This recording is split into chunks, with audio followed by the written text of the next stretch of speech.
No sun means no power. No power means no video editing, no recording of music, no posting videos, no watching videos. No, this is definitely one of those nomad challenges where I really can't do much that requires power. I can't skate because you don't really want to skateboard when it's wet out there or ruin your board. What I'd really like to do is make some music, but right thing to do right now is probably to organize. So it's organization time. Yep, things are a mess. Man, I miss not having the trailer.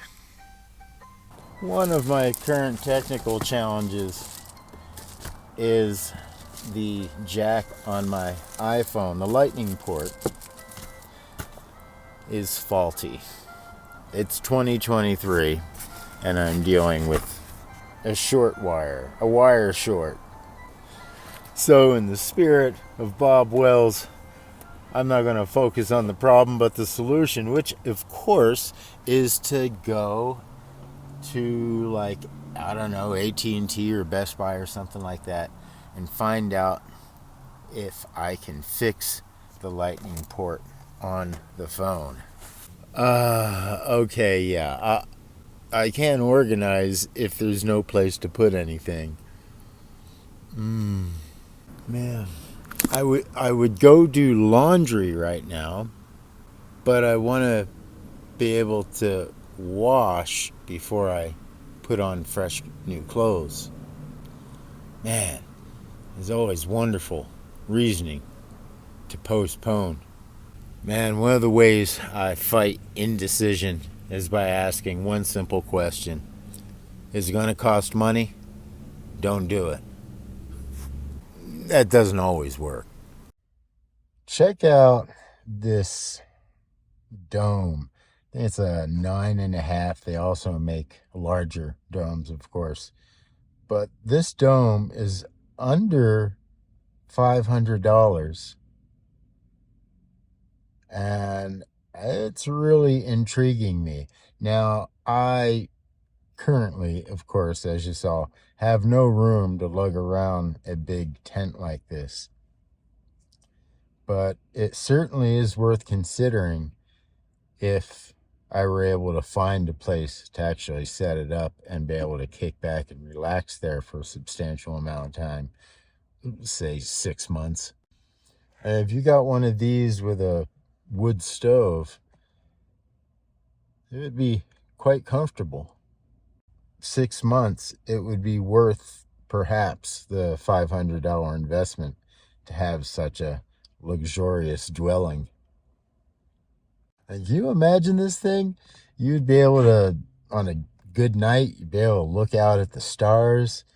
It has a little mesh thing so you could get out of the sun. So if anybody has any experience or has heard anything about these, let me know. It's not bad. $500. This is what the weather looks like at some of my favorite destinations. Well, currently, not spending money is making money. So, as long as it doesn't snow, I could probably hang tight up until December, January.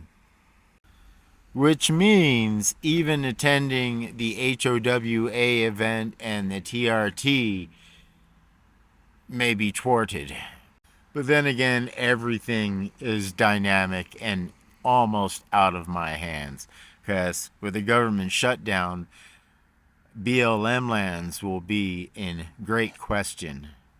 Yeah, I just read on another Nomad's YouTube channel that BLM lands and whatnot are being shut down. I don't know how true that is. So we just may be staying put for the next few months, which is okay because there's a lot of amazing things to do around here. We just have to kind of fit it into the work schedule. I think the very moment you're seeing this, it's October. Wow. It can be incredibly difficult to get used to being a nomad, especially if you're living in like a small vehicle, such as myself. But once you get used to it, it's okay. The challenge of being a nomad is mostly in your head. I mean, there are some physical things that you have to get used to, but that's easy compared to the challenges in your head that you have to struggle with. But once you get used to it, your day becomes much like anyone else's. You have to keep yourself busy and working somewhere between 6 to 8 hours. Then you have your chores and domestic things that you have to do. And then there's sleep.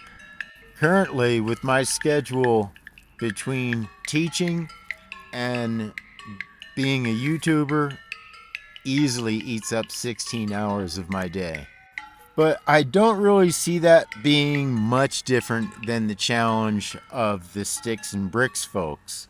Us wheels and heels have to ignore the outside world just as much as anyone else in order to get anything done.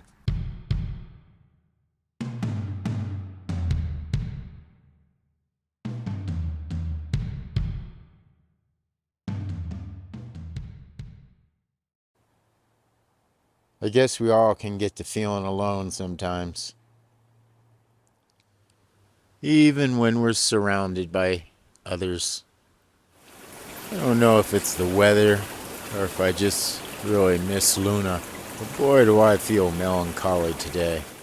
This is Dinosaur Rock. I've climbed it a few times. Once I rope soloed it, and then a couple times I climbed it with a partner.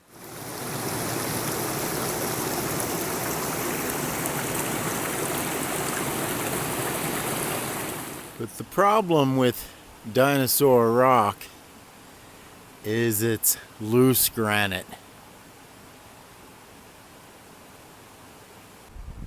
And there is at least one story online of someone that has taken a near fatal fall from a loose boulder. If I were to climb this again, I think I would just do a direct belay top rope. I believe there's a 5-6 climb that a lot of people just free solo. Tomorrow is group Wing Chun class, so I think I'll head in early, get some rest. As I pulled up to our local wall Marriott, it wasn't looking so good. You know, when you pull up and you're not feeling it. So it was time for the old crisis or opportunity tactic. And because it was raining all day today, I hardly got to charge my batteries. So this is a perfect opportunity to take a little trip to the trailhead and charge the batteries. I kind of suck justifying using gas just to drive all the way out to the trailhead to get some sleep, but driving out to the trailhead to get some sleep and charge batteries, yeah, that's doable. I got to see Roger and his wife and kids today. Roger is living out of his truck with his kids and his wife, and he just built a cab for the truck. He did a really nice job.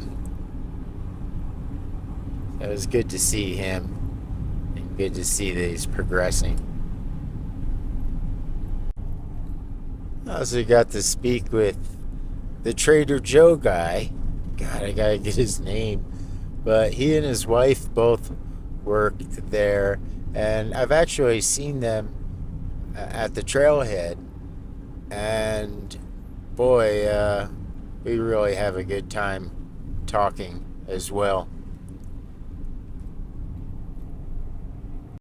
Every time I see him, we usually talk about skating. I believe he's also a musician.